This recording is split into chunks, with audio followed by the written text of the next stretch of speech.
The Year to Their podcast, it's time to start the show. Be sure to hold on tight, here we go. Exploring all the different Disney destinations. Year to Their, it's time to start the fun. Hello everybody and welcome to this week's Walt Disney World Word of the Week.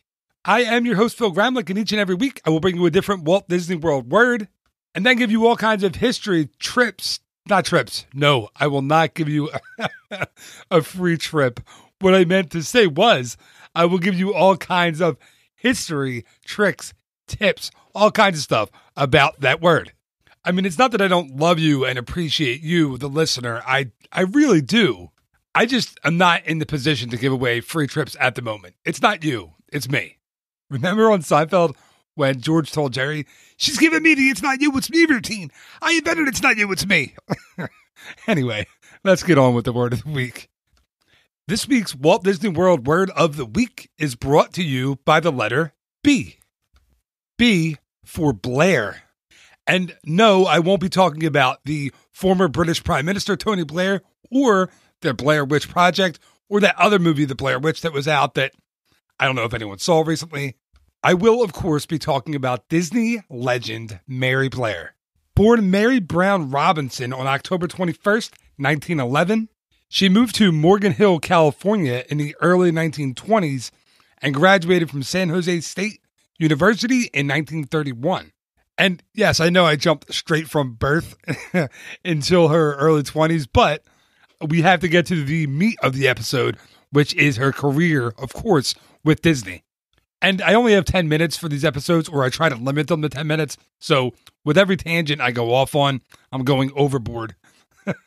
So please excuse that. Anyway, back to Mary Blair. After graduating from San Jose State, she won a scholarship to the Chouinard Art Institute in Los Angeles, California, where she graduated in 1933. She married fellow artist Lee Everett Blair in 1934, and soon after that, she got her first professional job in animation as an animator with Metro-Goldwyn-Mayer, MGM. She didn't stay with MGM long, however, and she soon joined her husband Lee at Ub Iwerks Studio. Remember, Ub Iwerks was one of the original Disney animators before moving on to the Disney Company. Mary joined the Walt Disney Company in 1940 and briefly worked on Dumbo, as well as an early version of Lady and the Tramp and a second version of Fantasia that was titled Baby Ballet, which wasn't released actually until the late 1990s. After leaving the Walt Disney Company for a short time in 1941, Mary joined Walt and Lillian Disney, other animators, and other friends on a government-sponsored trip to South America, and this trip ultimately became a research trip for the films Saludos Amigos and The Three Caballeros. And I mentioned on this podcast before, there's a film, a documentary actually, called Walt and El Grupo. I just looked. It's no longer on Netflix Instant to stream it, but you can get the DVD through Netflix, or you can rent or buy it on Amazon Instant Video. If you haven't seen it, it's a really cool kind of look back behind the scenes of Walt and Mary Blair and Lillian Disney and the other animators in the 1940s. So Mary became an art supervisor on the films Saludos Amigos and The Three Caballeros, which led to Mary working on some of the most major films in the Disney Company over the 1940s and 50s. She worked on the package films Make Mine Music and Melody Time. She worked on the animation for Song of the South and So Dear to My Heart. And then in the 1950s, when Disney was putting out a new animated feature each and every year, she worked on Cinderella in 1950, Alice in Wonderland in 1951, and Peter Pan in 1953. So yeah, basically it was like a string of films that are Disney's greatest hits. Mary Blair was responsible for the art in those films. She then left Disney and worked as a freelance artist for a while, and also worked as an illustrator for the Little Golden Book series that was a Simon & Schuster company. And some of the illustrations in some of the Little Golden Books that she did are still in production today. But it wasn't until the mid-1960s when the Disney Company was putting together exhibits for the 1964-65 New York World's Fair that they got in touch with Mary Blair again. See, in the 60s, WED, which was Walter Elias Disney, which was the precursor to WDI, Walt Disney Imagineering, was already working on a few concepts for the New York World's Fair. The Imagineers were working on great moments with Mr. Lincoln, the Carousel of Progress, and they were also building the conveyance system for the Ford attraction. So according to Walt Disney legend Rolly Crump, as he stated in his book, It's Kind of a Cute Story, one day Walt Disney comes into the WED offices and says, listen, there's one more piece of real estate over at the World's Fair. I think we need to be the ones to buy it and to put something there. So he tells the room that he has this idea of putting a, quote, little boat ride in this pavilion. So soon after, Walt goes to another legend and Imagineer, Mark Davis, and says, hey, Mark, I want you to design what this attraction will look like inside. So basically all Walt tells Mark Davis is he wants it to reflect the children of the world theme. So it kind of has to fit that mentality. A week later, Mark Davis comes back to Walt with this sketch, with this rendering of what he thinks the inside of It's a Small World should be. And Walt Disney takes one look at it and says, what's Mary Blair doing? So the call was made and Mary Blair came in and designed the dolls, the artwork, the overall feel of the original It's a Small World. Her sketches were turned into sets that were built on a lot in California, and eventually that entire set was taken apart, moved, and reassembled in New York for the World's Fair.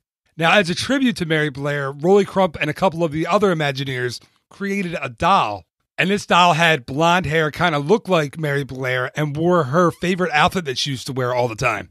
They put this doll into the attraction in the New York World's Fair in 1964-65, and when the ride was disassembled and brought back out to California, the Mary Blair doll was brought back with it, and it is still in the original Small World at Disneyland to this day.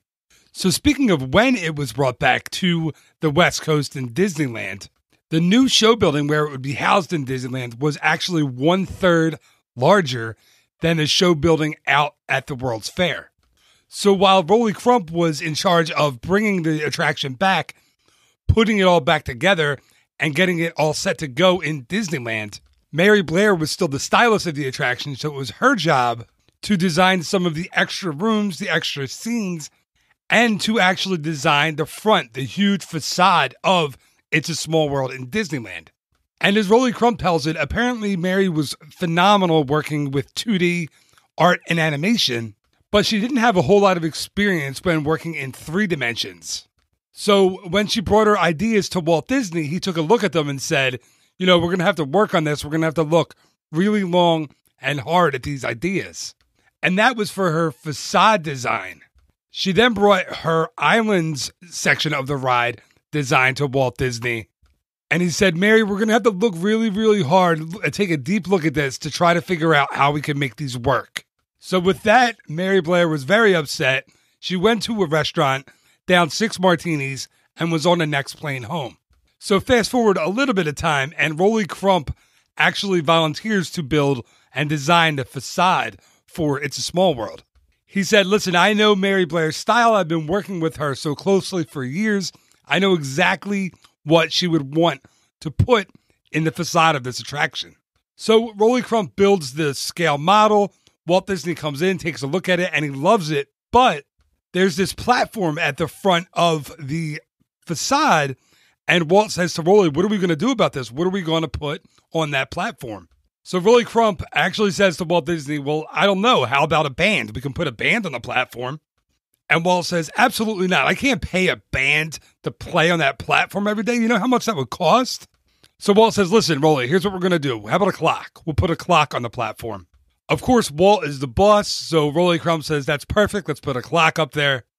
And as soon as Walt Disney leaves his office, Rolly Crump picks up the phone, calls Mary Blair, and says, hey, Mary, will you please draw me a clock? So she draws this clock on a napkin from the airplane. She sends it out to Rolly Crump, and that is what he used as a model to design his clock for It's a Small World. After her work on It's a Small World, Mary Blair went on to design several murals for the Disney parks and resorts.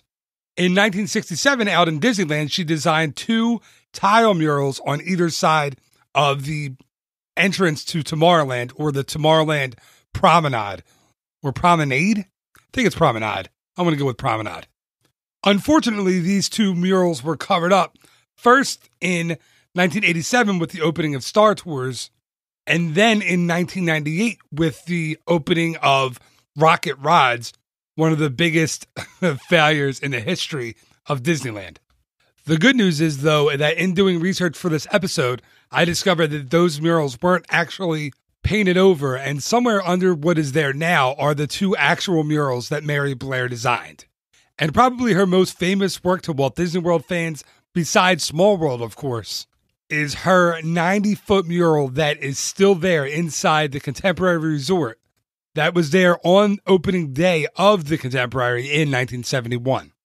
Unfortunately, Mary Blair passed away in 1978 at the age of 67 and was finally named a Disney legend in 1991.